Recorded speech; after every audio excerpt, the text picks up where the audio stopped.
Hello, welcome to SquishiVision. I finished my chips and we're about to go and watch the trailer for Marvel Studios Guardians of the Galaxy Volume 3.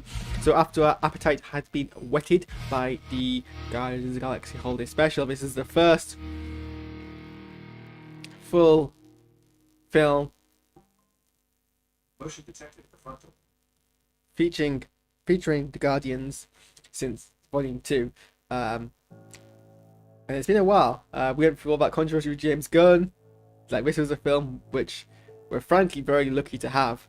You know, to all intents and purposes, we might very well have actually not got it. So, yeah, I'm grateful that we're able to actually sit here and watch the trailer. I'm excited because the Guardians trailers are always like top tier. Like, you remember the first one always, the first one with first film always hit differently.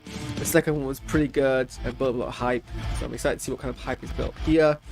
And where we're going to go plot wise, because obviously we've seen the Guardians a whole bunch outside of their film. Like they're in Infinity War, Endgame, Thor, but we never really got, you know, I mean, Infinity War actually pushed a lot of their personal stories forward, but it was their stories in relation to the wider Marvel universe. This is the first time we're actually getting to see their story internally. I get a whole special push a bit forward as well, probably just as much as their appearances in Infinity War did, if not even more so.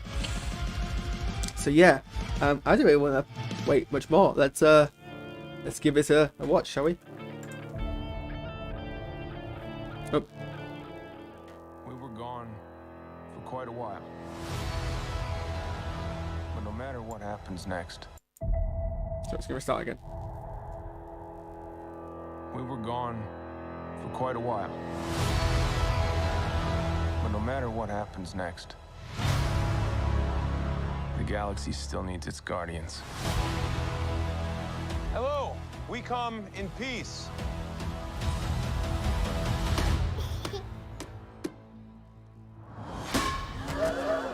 Come on, Drax. Seriously, dude? No! Ow!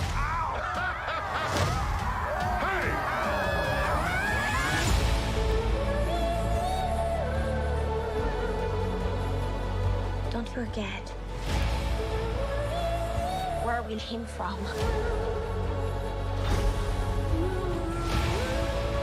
We have been running our whole lives. Pete, I'm done running.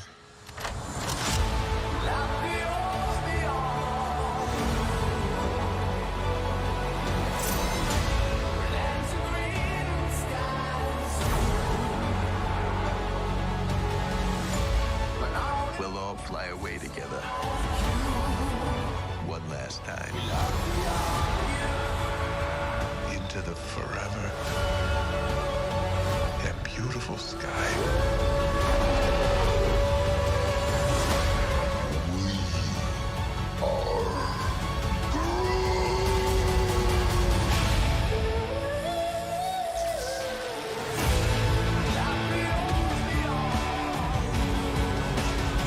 And we'll kill anyone who gets in our way. No, not kill anyone. Kill a few people. Kill no people. Kill one guy, one stupid guy who no one loves. Now you're just making it sad.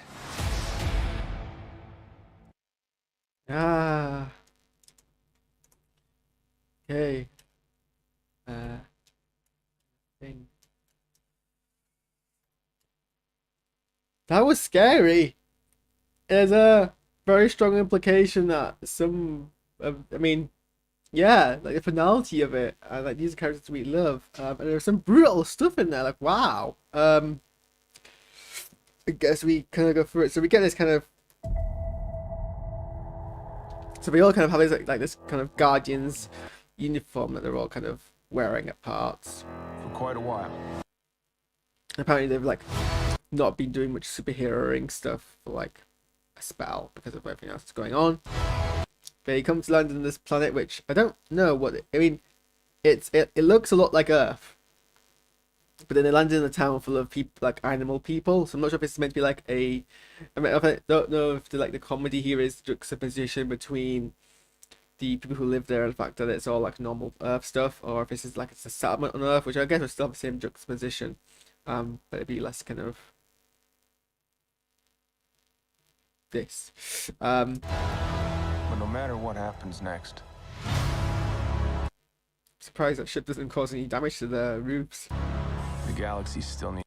So they've all got these like uniforms. They all look really sad in this, like dejected, bored. I'm not sure what's kind of happened to like cause this. Like there's no like kind of camp joviality here. So I don't think like coming straight back. That came from. If it's like you've just recently come from like an incident or what have you, they look quite sad. It's guard.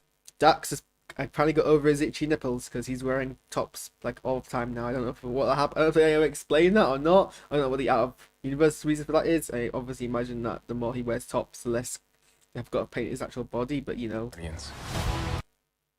I mean, Groot seems happy. Hello. Yeah, so like We come in peace.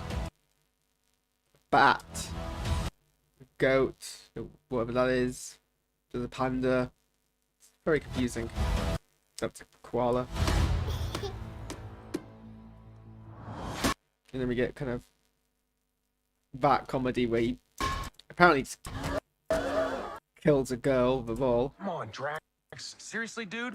No, no. And then yeah, they start a riot.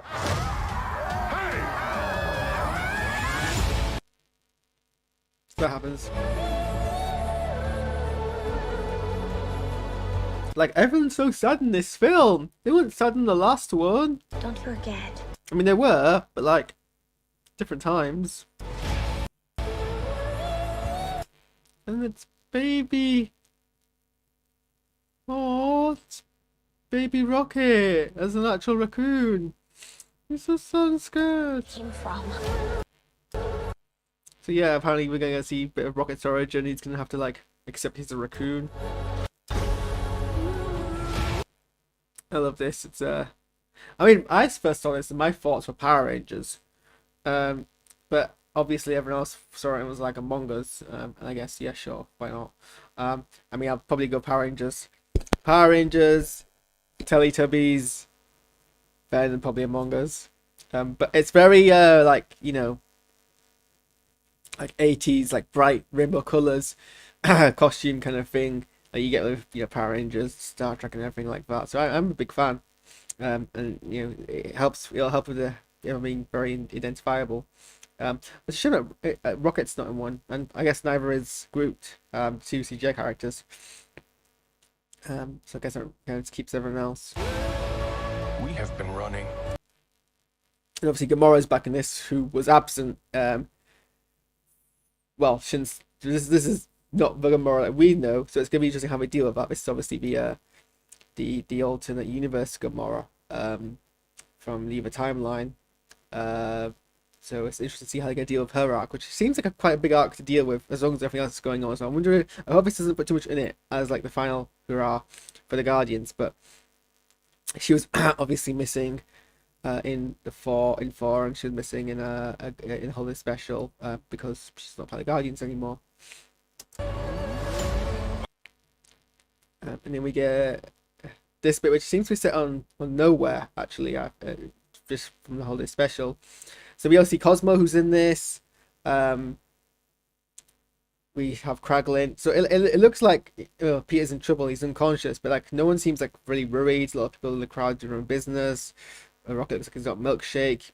Everyone seems very casual. So I wonder what the kind of story behind that is. Lives. I mean, Mantis looks sad. Pete, I'm done running. So I wonder what the kind of story there is. I hope the conflict isn't between Rocket and the Guardians, especially because the last volume was about his conflict with all of them. Like, this is their last hurrah together, and I think a lot of Infinity War kind of embodied how much they actually all genuinely do care for each other, and that they're all a genuine family.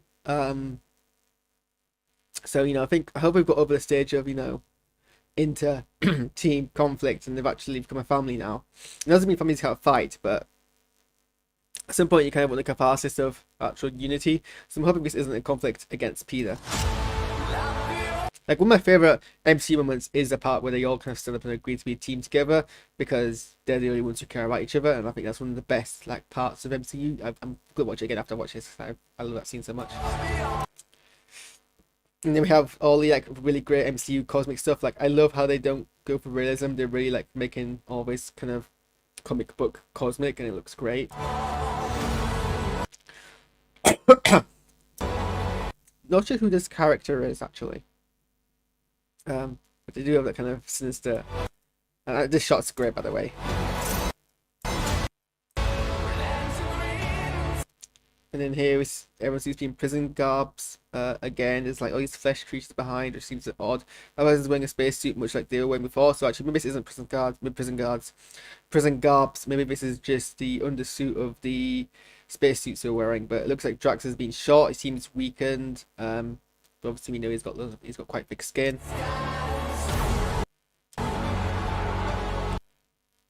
And yeah, the spaceship is this fleshy thing, which is eesh.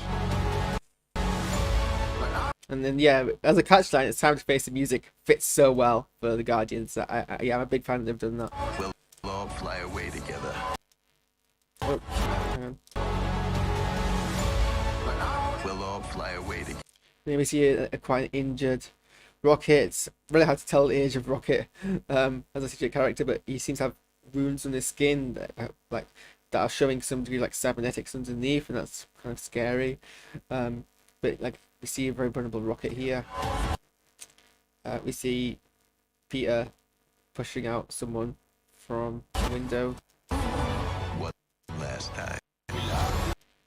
And then yeah, the one last time thing is like, that's scary. Like, high possibility that James Gunn's gonna kill a bunch of these people off because he's not returning to this show. Like, this is his, and that's why I'm like so glad he's coming back, because he always said that his story from the beginning was always to be a trilogy. This is gonna pay off a lot of what's been established before. But it's also interesting because the first two Guardians were very self-contained stories. There's obviously a lot of, like, if you watch only the Guardians, only the Guardians of the Galaxy 3 films, I'm sure this third one won't make any sense because you lose that kind of middle thing to go straight from one thing, and it's like a massive jump. But yeah, so hopefully, you know, it's not too like painful on us. We see a Nebula like having fun and celebrating, which she rarely does, and she's smiling, and it's like, yay, good positive growth. More of that, please.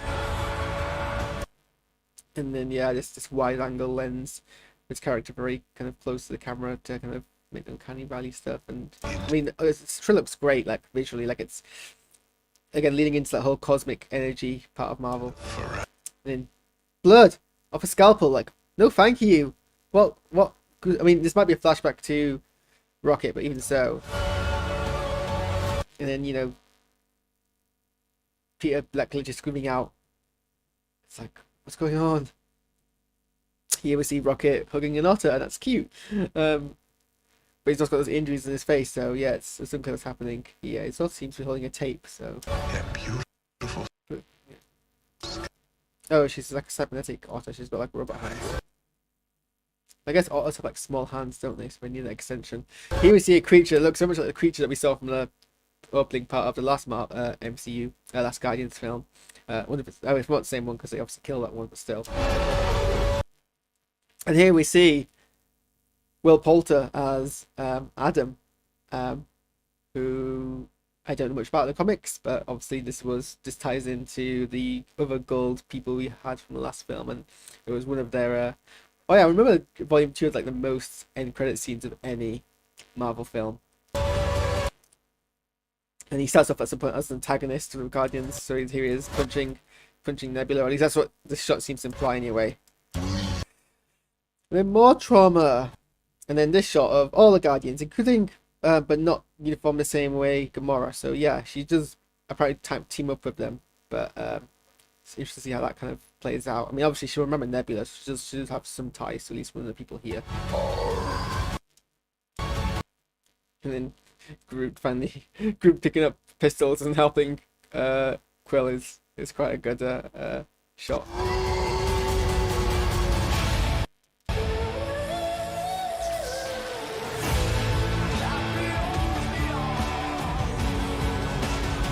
And we'll kill anyone who gets in our way. No, not kill anyone. Kill a few people. Kill no people. Kill one guy, one stupid guy who no one loves. Now you're just making it sad.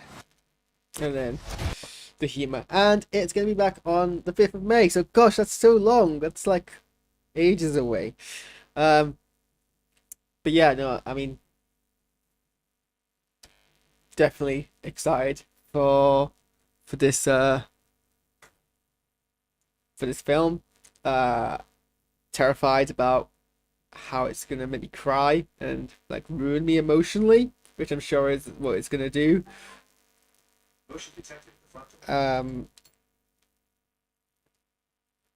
Hopefully it delivers, and well, I'm sure we'll get more trailers to delve into later on. But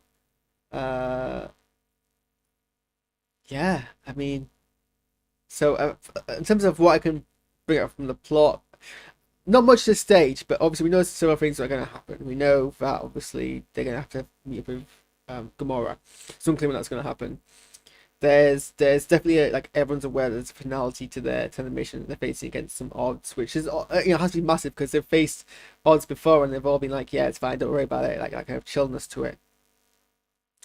So something is clearly coming that's going to break them apart. They obviously fight Adam Warlock at some point, that other guy. So not much about, there's not much here about in terms of like narrative and plot. It's more motive. It's more about hearing quotes and talking about character connections, which is what the Guys' Galaxy is all about anyway. So yeah, I'm sure another trailer will come along later on, official trailer 2, and we'll get more idea about the plot, so we'll discuss it about then. But yeah, thanks for tuning in, and I'm gonna probably play some more Fortnite and clear the rest of the map. Hopefully at some point Lily will get off my lap so I can go poop. But yeah, thanks for watching, and I'll see you guys next time.